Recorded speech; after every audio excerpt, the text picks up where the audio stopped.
This is Jeff VeganMan Tucker. I'm here with Jackeline and Sam Van Leer of UPG. And we're talking about a project about seeds, delivering seeds to feed 25,000 people in Haiti.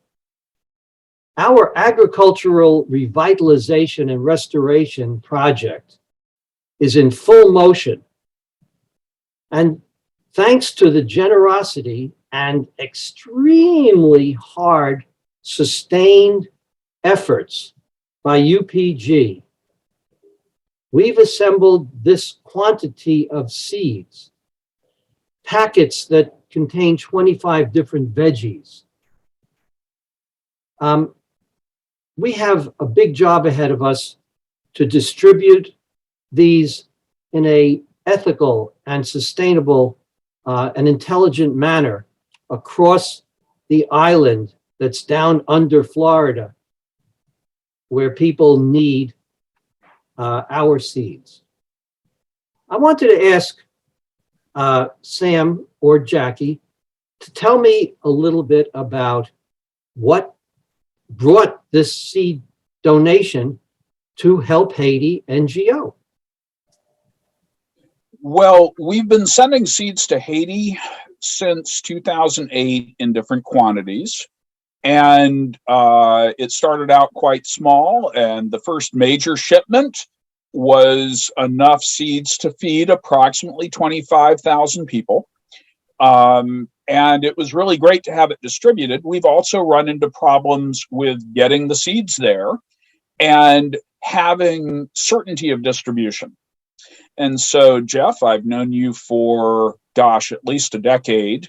And I'm confident that you and your group will get the seeds where they're needed. And so the main thing is that people who need the seeds get them without cost, and that they can grow their own food, because this is about putting literally the ingredients of their own future in their hands so that they can mold their own future. I don't believe that Band-Aids, which are often sent, have a lasting impact. They can help people for the short term, but not the long term. And this is about perpetual help if it's managed correctly. So it's exciting to have people in Haiti who we know will be able to take them, and that we know that they will get to those people. And this seed set, this shipment has been delayed because of problems with unrest in Haiti and getting the seeds to people who needed them, and just dealing with the cargo and things like that. So it's wonderful to have people who are dealing with those problems so proactively. Before I ask you how you actually assembled, acquired this 1,300 sort of, or 900 different packets, I want to ask you, how did you actually go about selecting seeds that would be associated or appropriate for Haiti's soil and climate? And part two of that question is, did you do this because our town in Haiti is the sister city of Miami-Dade County? Well, I didn't really know about the sister cities when we started this. I didn't know about the sister city relationship. What we did is, for this, the first big batch, which was, I decided to do that when I saw Hurricane Matthew aiming at Haiti, and I just knew Southwest Haiti, it's going to be bad, and that people are going to need help restarting their food systems, or starting in the first place. So while that hurricane was still offshore, I was reaching out to partners, and we managed to get some corporate funding. And so what we did is, before I allocated that funding, I reached out to people who are already boots on the ground in Haiti, existing partners, good people. And we asked what they wanted, what the people of Haiti wanted, because it doesn't really so much matter what we in the US think is important. We have to make sure that we're providing the people of Haiti with the things that fit into their culture. Like, don't be the ugly American, remember? Yeah. So we asked our partners in Haiti what people were asking for. And that was our starting point. So after we had their seed list, then we worked from there and we said, first of all, what are the things that are necessary for a healthy vegan diet? Because the reality is that even if somebody wants to eat animal protein in Haiti, they probably can't afford it. And so what we needed to get them was not a diet that assumes they have a steady flow of other types of protein. No, we need to make sure that they've got a balanced diet that they can raise their children on. And so what I did is I worked with members of our group who are vegetarian and vegan, talked to them and asked them how they would approach this. And then we went looking for commercial seeds that were affordable, because I had no idea how many people we'd be able to feed with the funding that we had, and I wanted to stretch it as much as we could. So I looked at commercial providers of seeds. This is what farms buy. I mean, this is what like large or small and mid-sized farms might buy in the US. And I looked for, first of all, always either open pollinated or heirloom seeds. They have to be that. They, first of all, no GMOs, of course.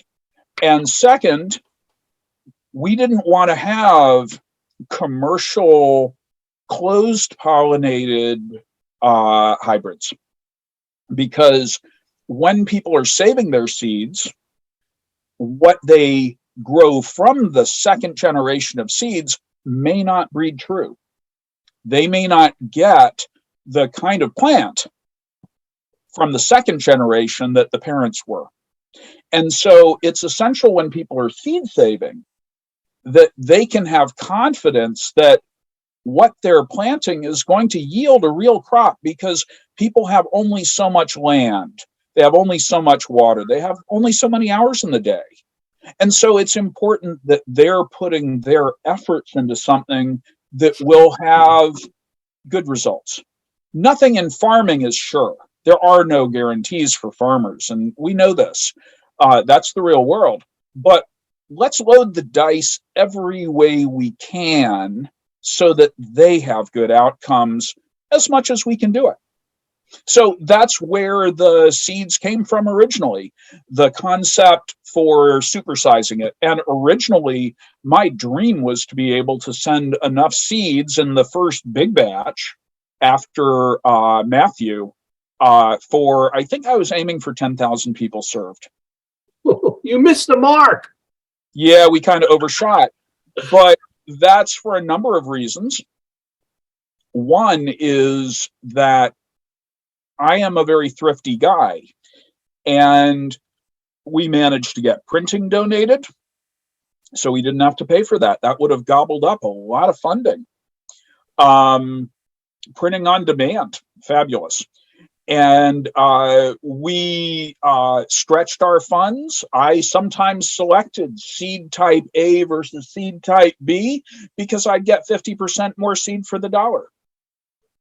And so the first big shipment, I think it weighed over 800 pounds. I know it did. And that was 34 different 5-gallon buckets, each one containing upwards of 9 kilograms of seeds. And each one stuffed full of seed sets. So each seed set, I think in that batch, we had 20 varieties of heirloom and open pollinated vegetable seeds in there. And each one was packaged in its own package with labeling in Creole and English, both about the seed type, the quantity, things like that, but also planting information in Creole, nutritional information in Creole. Because even though literacy rates in some parts of Haiti are terribly low, the way I look at it is if we can provide them with information in their own language, they'll probably know somebody who can read it. And beyond that, each one is a miniature language lesson. They're going to be motivated for those seeds, and it gives them motivation to learn their own language. So we can provide assistance at multiple levels as part of this. There are these value added opportunities. And by the way, I have been told that nobody sends seeds to Haiti for public distribution with labeling in Creole. Except you. Well, yeah. And in fact, the former First Lady, I'm told, had never heard of it before.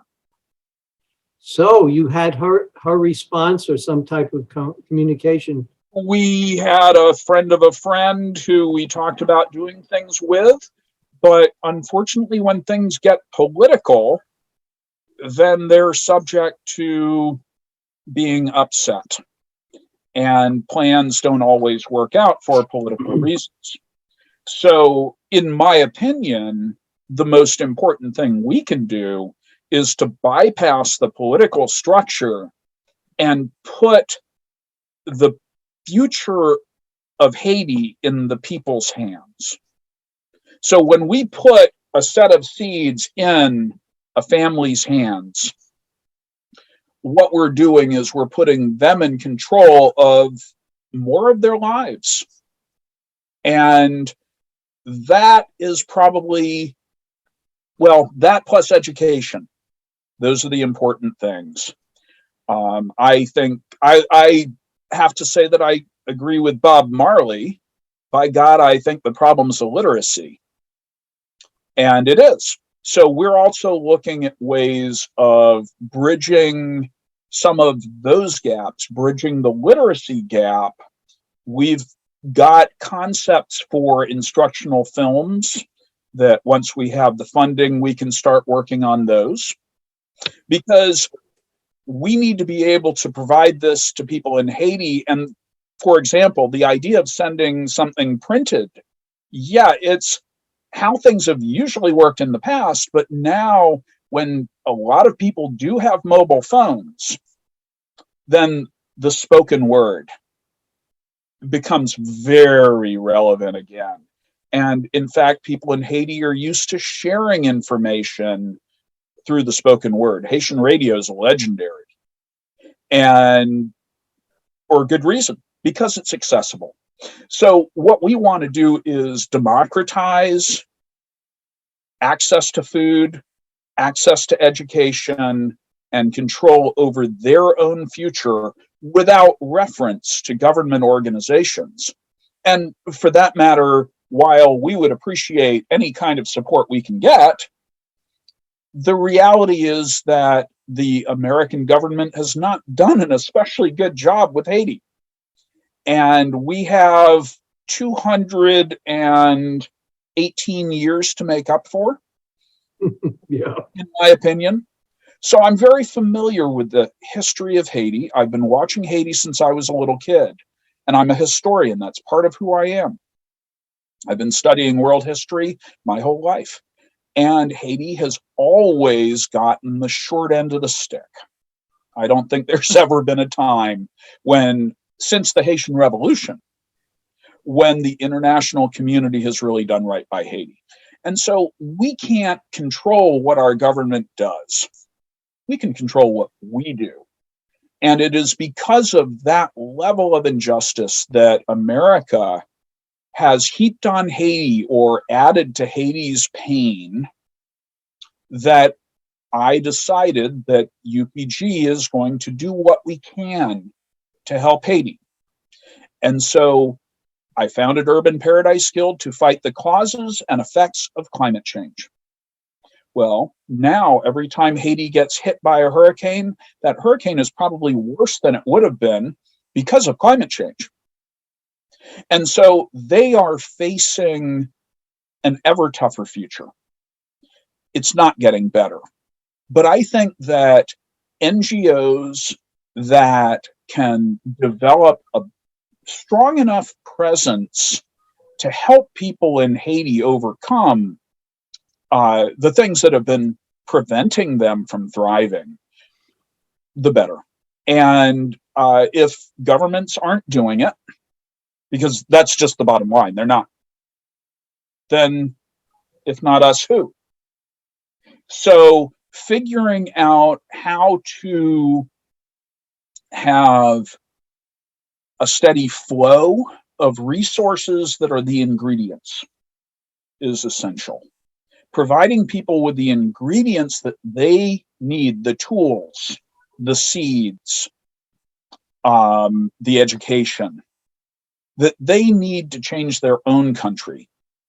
That's going to be the powerful thing, because ultimately only Haitians can really help Haiti. All we can do is try to support the people who are really doing the hard work in their countries, and especially in Haiti.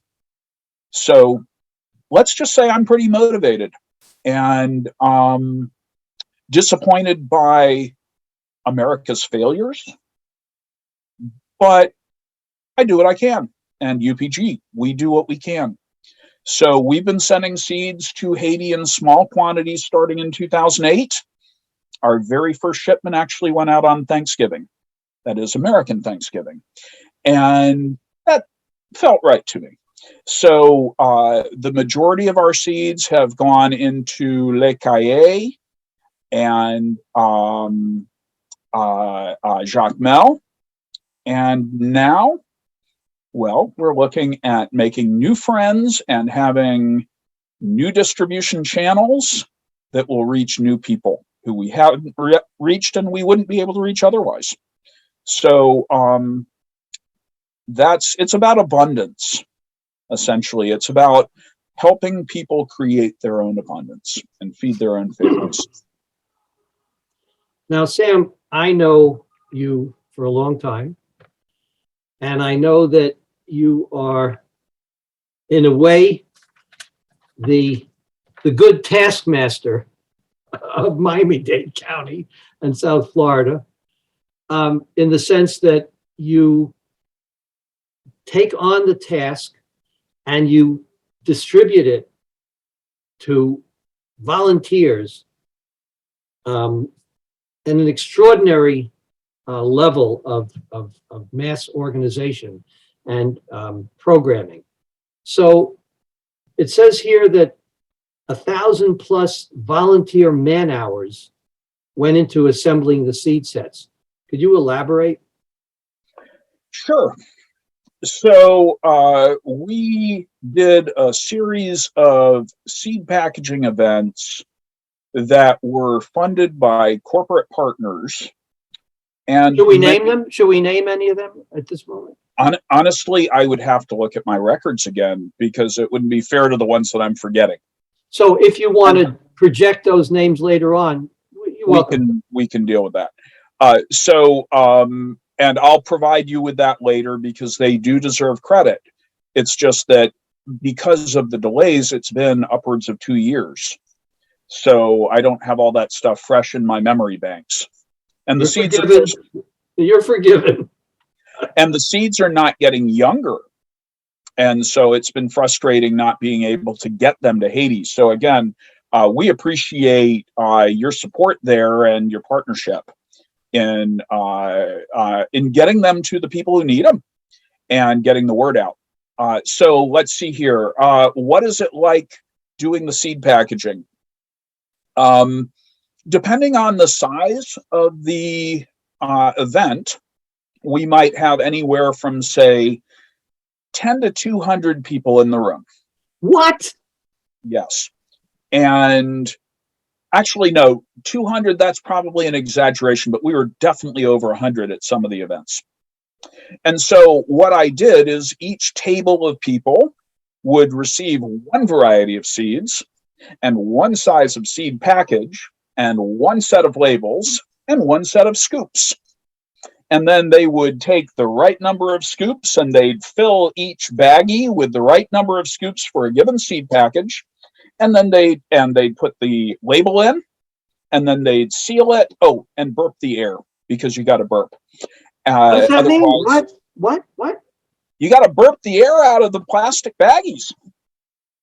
So the plastic baggies, we chose Ziplocs because they're durable and they're tough.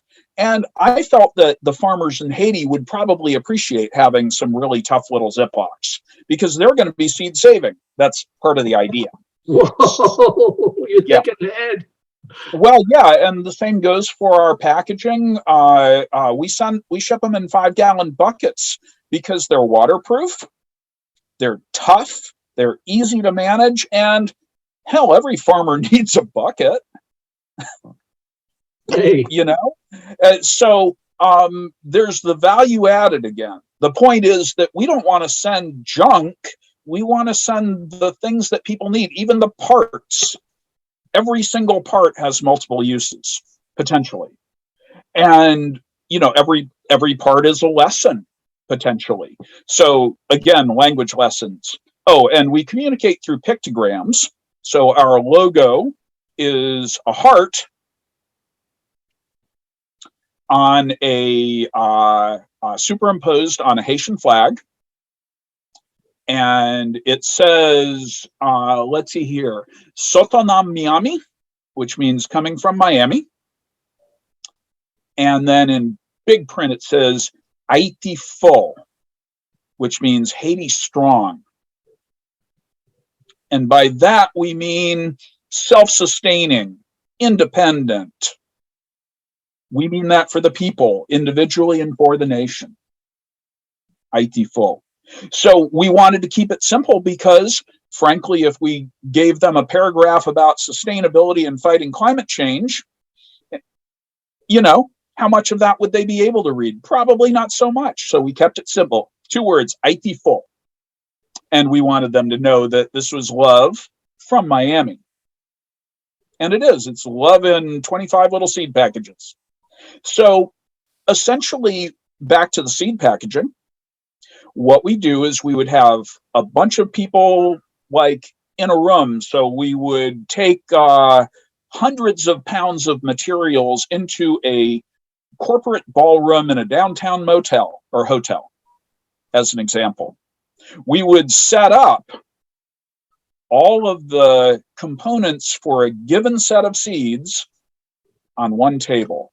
We would have a volunteer staff member of UPG trained to train the people who are packaging the seeds and trained to make sure that quality was assured.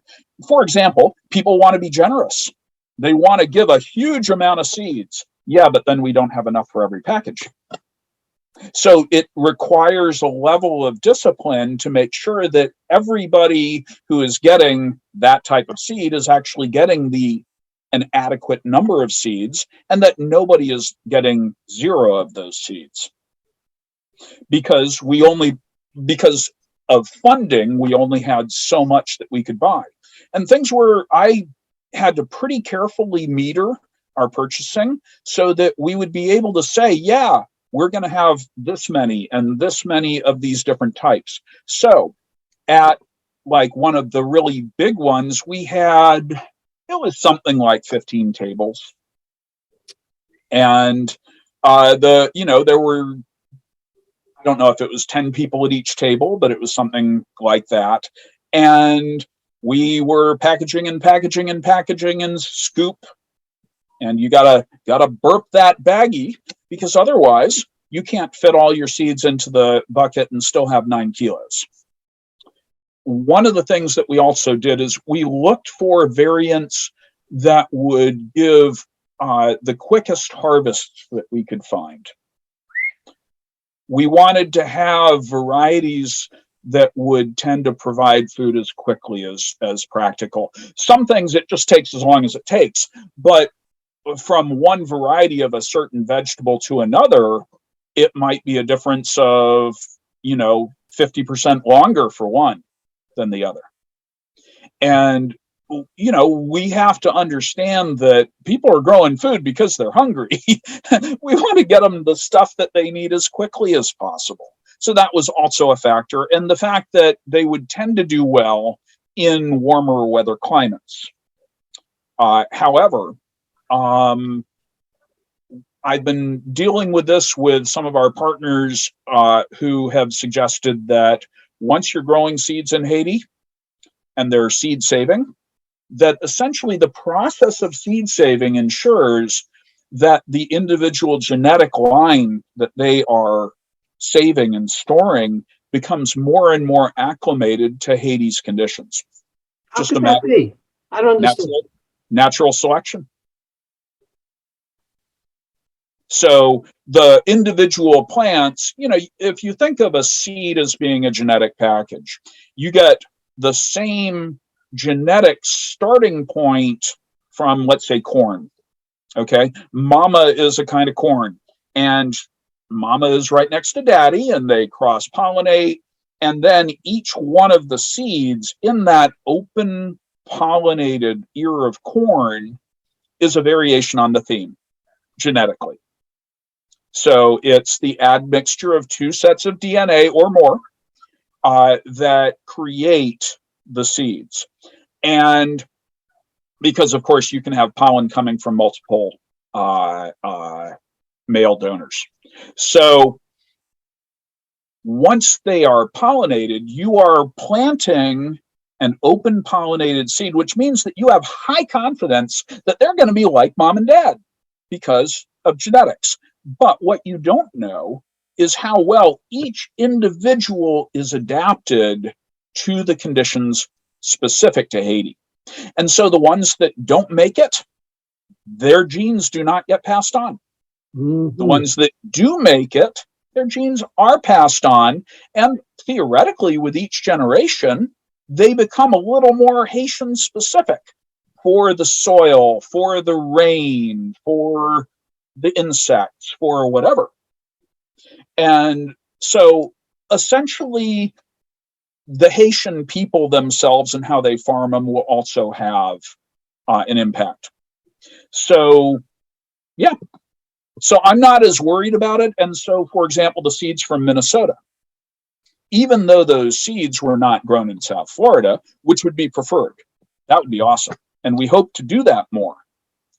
But even though they're not, they will enter that Mother Nature's little chaotic system of natural selection, but within agriculture.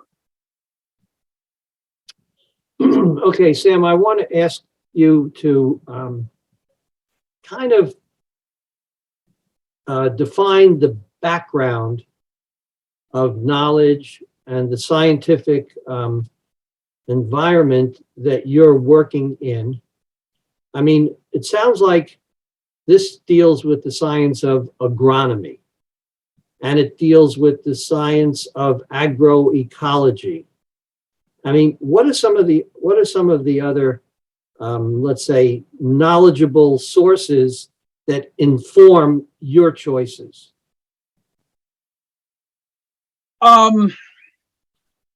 Humanity. Oh, The reality is that we're all human beings, and skin color and culture, yeah, they play a role in how people develop, but we're all humans. And they're all suffering when a hurricane hits, just as we would be in their shoes. So I tried to see myself in their shoes. I tried to anticipate and understand, either directly know what their needs are, like, for example, our seeds, and having information directly from our partners about what people wanted. That's one. But the other is just, how would I want to receive this? What would I want to have? If I were a farmer, what would I want? And so it starts with listening, both to the farmers themselves. Hey, what seeds do y'all need? And then beyond that, it is essentially a series of humanist decisions to say, okay, seed A or seed B, Well, if B germinates faster and if B leads to harvest a month earlier, then I'm going with B. Because Mhm. if I was somebody in Haiti who was trying to feed their family and your kids are hungry, damn it, I want it faster. I mean, some of this is simply a matter of human need and trying to predict as much as we can how we can provide people with the things that will help them the most. It's anticipating, it's applying a humanist approach and an environmental approach. And by the way, even though we don't put climate change information on our packaging, because I think that the folks in Haiti are more concerned with next week than next decade. The Yeah. reality is, I mean, they have to survive, but the reality is that they can help fight climate change. And by growing food organically, which is how it's done in Haiti, they're actually helping us fight climate change. Here, And here. yeah, Give it up. so they're preventing the carbon release that is rampant in American corporate agriculture. And then there's the methane from animal agriculture, which is incredibly destructive. Methane is about 100 times worse than carbon as a greenhouse gas. So when people in Haiti are growing their own food, they are fighting climate change by preventing greenhouse gas release. And they're fighting climate change because that food didn't require transportation. There's no ship, there's no aircraft that's polluting to bring that food to Haiti because it's already there. They're creating it. And Mhm. so, on at least those two levels, we're helping them become part of the climate change solution, even if that's not their primary motivator. We're giving them the tools, the ingredients, the things that they need to be able to be a part of a larger international movement, even though that's not motivation one. It doesn't even have to be motivation zero because they're helping. And we're making sure that they have what they need so that they can do what they need to do. Wow.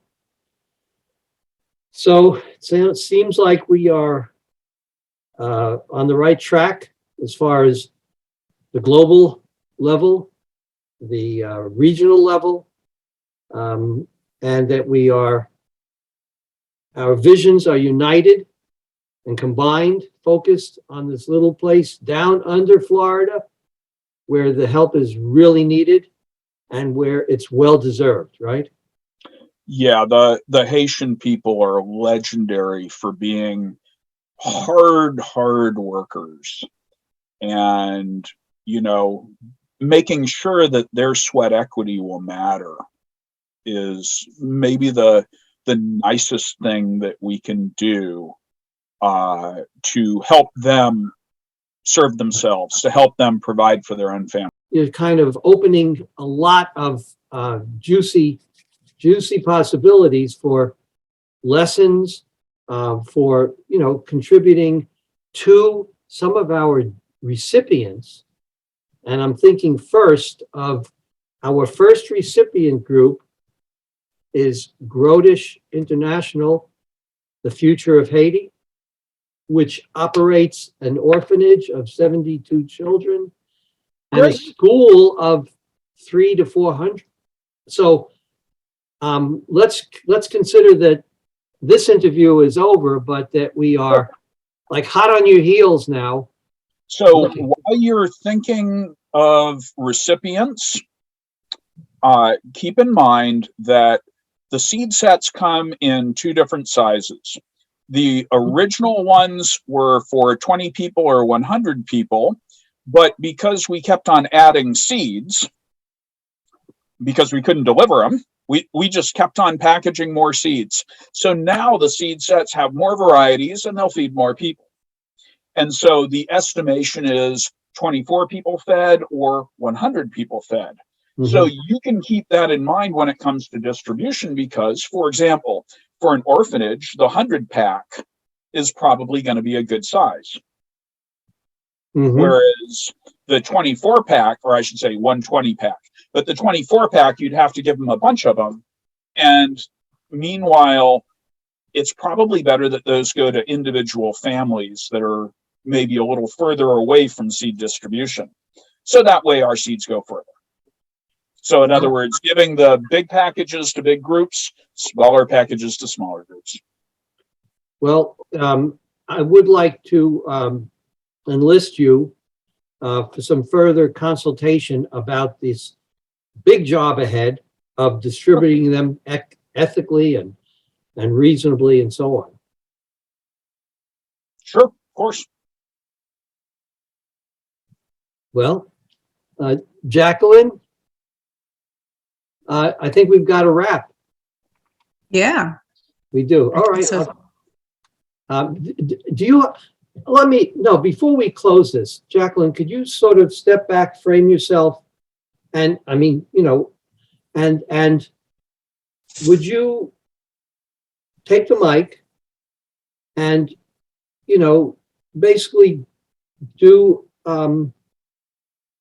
take this opportunity to speak to every aspect of this project from your point of view, like we're starting another little mini recording here.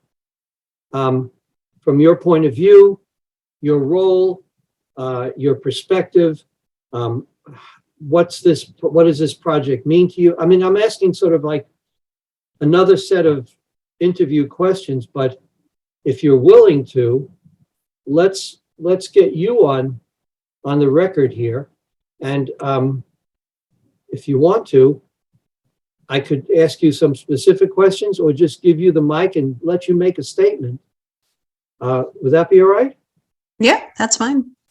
So, I mean, the recording is running, so just sort of step back, kind of formulate what you want, and I won't introduce you. We'll work that in later, okay? Okay. All right. And here's Jackeline. So thank you so much. I think basically the Seeds for Haiti project was something that, Sam created back in 2008. My involvement with Urban Paradise Guild started in 2014. This is just one of the many amazing projects that I love about UPG. I come from an immigrant family, and living in Little Haiti at times, this is a project that's really important, especially for people who are in need. Like Sam mentioned, after so many devastating hurricanes, it's great that we can empower them by giving them the tools that will help them succeed and actually be able to rip off the Band-Aid, as he mentioned, and something that's going to give them more of like a viable solution for the future, and educative wise as well, to teach their future generations on how to keep harvesting and growing foods. So I think this is vital to a culture, to especially our neighboring cultures here from the Miami community.